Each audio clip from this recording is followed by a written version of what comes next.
जी हां, शादी के 30 साल हो गए। पत्नी ने एक दिन तय किया कि पति से वसूला जाए 5 करोड़ रुपए। जी हां, 5 करोड़ रुपए। और बात यही नहीं रुकी, 5 लाख के मेंटेनेंस का भी दावा ठोक दिया। अब बताइए, इज दिस जस्टिस या लीगल एक्सटॉर्शन? यह न्याय है या कानूनी रूप से blackmailing?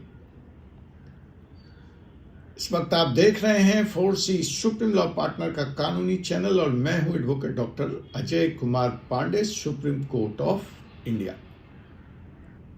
Let's put it straight in a straight jacket.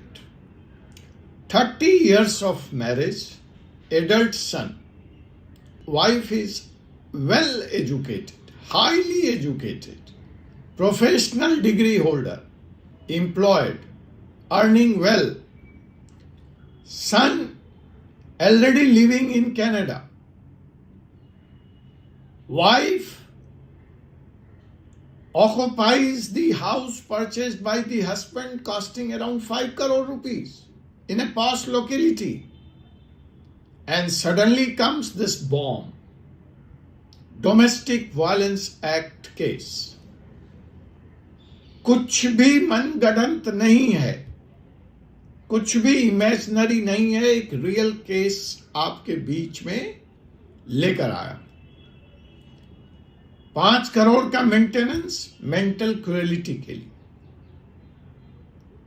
शादी के इन 3 वर्षों में मानसिक यातना पति दे रहे थे, ऐसा पत्नी का कहना है, और वो 30 साल से इसको झेल रही थी। ठीक है जी। तो इस मेंटल क्रूएलिटी के लिए तो जो हर्जाना देना है, डैमेजेस देना है, वो देना है। साथ ही पत्नी ने अभी भी डाइवोर्स नहीं मांगा। She doesn't want divorce, she wants to leave alone, she wants to the way she is living to leave. She doesn't want to take care of daughter, second child. She doesn't want to, of course, son is adult living abroad, so no responsibility. She doesn't want to bear any responsibility for the son. तो घर भी उनको चाहिए, तलाक भी नहीं चाहिए, और साहब 5 करोड़ रुपया भी चाहिए, और ये 5 लाख रुपया मेंटेनेंस भी चाहिए। ये है 30 साल शादी के हो गए। अब आप मुझे बताइए, ये कहां का न्याय है? इज दिस जस्टिस और is this financial attack, financial लूट, फाइनेंशियल एम्बुश? बिकॉज अगर यह न्याय है तब तो भारत में यह कहना पड़ेगा कि मैरिज इन इंडिया और इंडियन मैरिज ऑफिशियली वर्ल्ड का सबसे महंगा सब्सक्रिप्शन प्लान में तब्दील हो चुका है। Because if this is justice, let me put it straight, then marriage in India has officially become most expensive subscription plan in the world.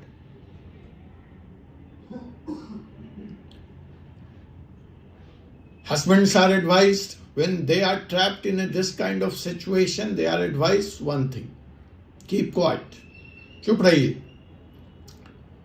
Deny allegations, आरोप जो लगे हैं उनको नकार दीजिए। डीबी केस जो आपके अगेंस्ट फाइल है, जाइए उसमें रिप्लाई फाइल कर दीजिए। साउंड सेंसिबल, यही हो रहा है, यही लोग करते हैं। But in my personal view, as an advocate, I feel this is wrong. अगर अन्याय करना पाप है, अन्याय करना जुर्म है, तो अन्याय सहना भी जुर्म है। यह तो आउटराइट ब्लैकमेलिंग है। And this is the slow death legal model. इसमें हस्बैंड को, हस्बैंड के परिवार को और कुछ नहीं मिलता है। एक स्लो डेथ की तरफ वह परिवार बढ़ता जाता है। अब क्या होगा? इस डीबी एक्ट में रिप्लाई फाइल करने के बाद 1-2 साल लिटिगेशन चलेगा। कोर्ट जाते के साथ ही इंटरिम मेंटेनेंस ग्रांट कर देगी। कोर्ट कहेगी जो एलिगेशंस लगाए गए हैं वो प्राइमा फेसी सीरियस हैं और monthly bleeding, monthly instalments, monthly EMI husband और हस्बैंड के परिवार के लिए स्टार्ट हो जाएगा। प्रॉपर्टी फ्रीज हो जाएगी। चिल्ड्रन भावनात्मक रूप से हाईजैक हो जाएंगे। रेपुटेशन खत्म। इन रिजल्ट 10 करोड़ का नुकसान, 5 करोड़ का मकान, और ये 5 करोड़ का अगर कोर्ट ने ऑर्डर दे दिया तो ये कंपनसेशन, इंटरिम मेंटेनेंस तो आप दे ही रहे हैं डे 1 से। डिग्निटी गया, बच्चे गए और मानसिक शांति भी गई, सैनिटी भी गई। और हम इसको कहते हैं अन्याय के खिलाफ न्याय के लिए कानून, रिमीडियल लॉ। कोई गलत हुआ है तो उसका रिमीडी है कानून, या रिमीडियल कानून है domestic violence act. It's not a weapon, but ये तो एक बहुत खतरनाक शस्त्र के तौर पर पति और पति के परिवार के खिलाफ इस्तेमाल हो रहा है। आइए एक रियलिटी चेक कर लेते हैं डीवी एक्ट का। यस, जब यह एक्ट लाया गया तो इसके पीछे वेलफेयर था, महिलाओं के पर हो रहे अत्याचार को रोकना था, उनको सुरक्षा प्रदान करना था, संरक्षा प्राप्त करना था। तो basically this was the content और the intent was welfare legislation. Yes, कमजोर हैं महिलाएं, they need protection, but welfare कब ब्लाइंड कानून में, अंधे कानून में तब्दील हो गया यह हमें पता ही नहीं चला। A good intent law turned into a legal weapon for extortion, for blackmailing. Supreme court ने बार बार कहा है marriage is not a business contract, यह कोई व्यवसायिक अनुबंध नहीं है शादी। Maintenance is not luxury allowance. Court must prevent misuse. Supreme court ऐसा कहता है, लेकिन ग्राउंड जीरो की अदालतों में क्या होता है? फैमिली कोर्ट, लोअर कोर्ट में ऐसा मुकदमा आते ही यह मान लिया जाता है कि हस्बैंड गिल्टी है, and this is by default.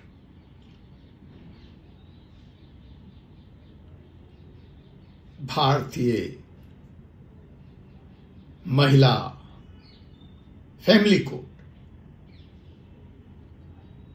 वहां पर एलिगेशंस ही फैक्ट्स होते हैं साहब, आरोप को ही फैक्ट्स मान लिया जाता है और फैक्ट्स दरकिनार कर दिए जाते हैं, दूर कहीं खूंटी पे टांग दिए जाते हैं। Facts become optional, allegation becomes final. अब इन हालातों से अगर आप 2-4 हो रहे हैं तो स्थिति नंबर ये जिससे आप गुजर, स्थिति नंबर 2, जैसा कि मैंने पहले कहा, अन्याय करना गलत है तो अन्याय सहना भी गलत है। So it is high time to be assertive, to not defensive only. It is high time to attacking. If you are right, if you are innocent, if you are not guilty. क्योंकि defensive husband तो loose करेगा ही करेगा, सामने वाले को पाना ही पाना है, उसको तो कुछ खोना नहीं है, उसने तो लाखों करोड़ों के दावे कर दिए।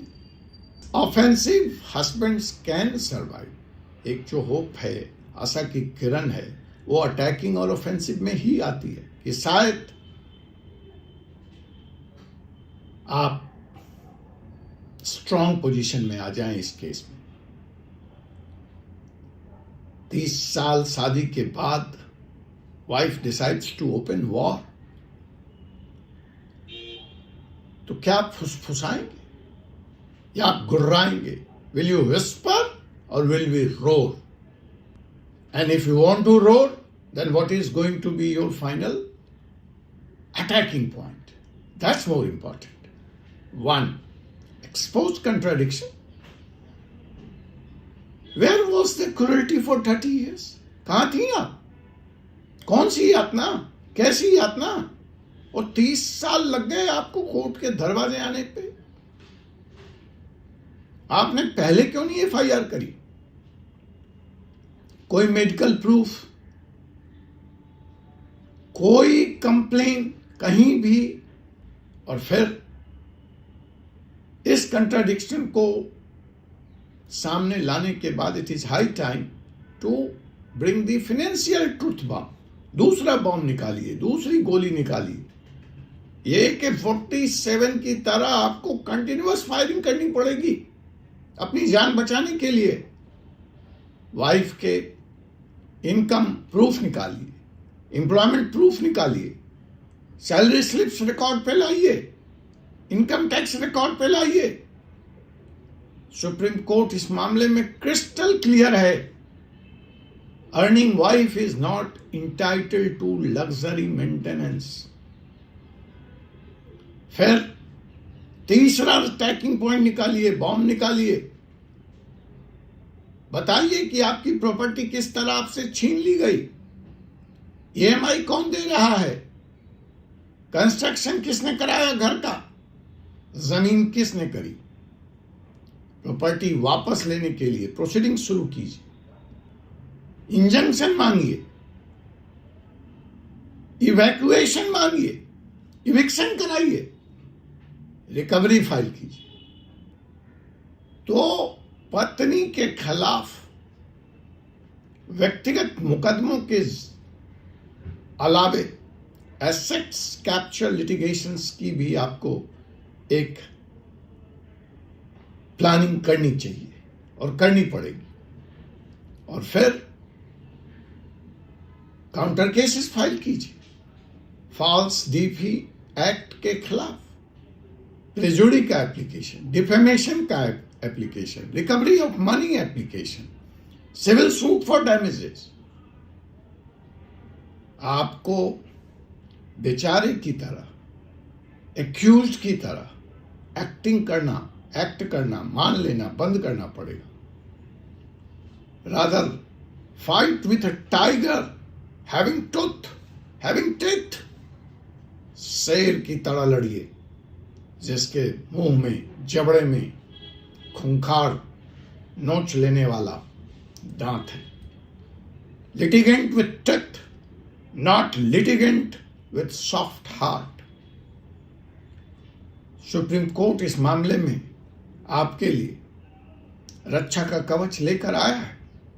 हाल फिलहाल जो सुप्रीम कोर्ट के जजमेंट इस तरह के मामलों में आए हैं वो बड़े सख्त हैं और बड़े क्लियर मैसेज दे रहे हैं। Courts are not recovery agents. Marriage is not an ATM. Maintenance is for survival, not for status. But ये सारी चीजें सुप्रीम कोर्ट के प्रोटेक्शन, रक्षा कवच तभी काम करेंगे when husband decide to fight instead of surrendering. चुप रहना अपराध कबूल करने की निशानी है। Delay is interpreted as consent. Defense is interpreted as weakness. Let me say this bluntly. This is not about man versus woman. This is about truth versus opportunism. सच्चाई और पैसे बनाने की मशीन के बीच की जंग है ये। जो जेन्यून विक्टिम है, जिनके साथ अन्याय हुआ है, they deserve justice. But manufactured cruelty cases after decades of marriage can't be justice. They are legal extortion in a slow motion. Legally आपसे पैसे वसूले जा रहे, धीरे धीरे मारकर।